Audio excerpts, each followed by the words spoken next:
रत्नागिरी संगमेश्वर तालुक्यामध्ये विजांच्या कडकडाटासह अवकाळी पाऊस बरसलेला आहे। तसंच तुरळ इथं सुद्धा मेघगर्जनेसह जोरदार पावसाच्या सरी बरसलेल्या आहेत। कोकणासाठी आज हवामान विभागानं अवकाळी पावसाचा ऑरेंज अलर्ट सुद्धा दिला होता। त्याप्रमाणे रत्नागिरी आणि आसपासच्या भागांमध्ये पाऊस पडलेला आहे। या अवकाळी पावसाला सुरुवात झालेली आहे आणि पुढील 2 ते 3 दिवस अवकाळी पावसाचा हवामान विभागाचा अंदाज आहे। अवकाळी पावसामुळे एप्रिल महिन्यातील आंबा पीक मात्र धोक्यात येण्याची शक्यता आहे आणि मुंबई गोवा महामार्गावरची वाहतूक या पावसामुळे काही काळ मंदावली।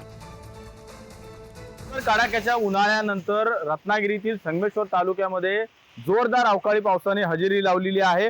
आपण जर पाहिलं तर सकाळपासूनच कडाक्याचं ऊन हे जिल्हाभरामध्ये पसरलं होतं आणि त्यानंतर आज दुपारनंतर मात्र अवकाळी पावसाची जोरदार हजेरी या ठिकाणी आपल्याला पाहायला मिळते। आपण सध्या संगमेश्वर तालुक्याच्या ग्रामीण भागामध्ये आहोत आणि आपण पाहिलं तर आता अचानक आलेल्या अवकाळी पावसामुळे जे दुचाकी चालक असतील, जे पादचारी असतील, त्यांनी आडोसा या ठिकाणी घेतलेला आहे।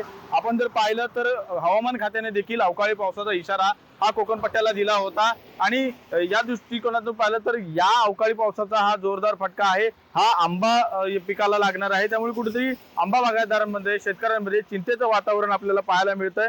एकूणच तर अवकाळी पावसाच्या या जोरदार आगमनामुळे कुठेतरी उकाड्यापासून या ठिकाणी त्रस्त झालेल्या कोकणी माणसाला आता कुठेतरी या थंडाव्यामुळे दिलासा देखील मिळणार आहे। परंतु या अवकाळी पावसाचा जोरदार फटका हा आंबा पिकाला लागणार आहे। त्यामुळे येथील ज्या आंबा बागायतदार आहेत या चिंतेच्या वातावरणामध्ये आपल्याला पाहायला मिळत आहेत। राजन चव्हाण, पुढारी न्यूज, संगमेश्वर, रत्नागिरी।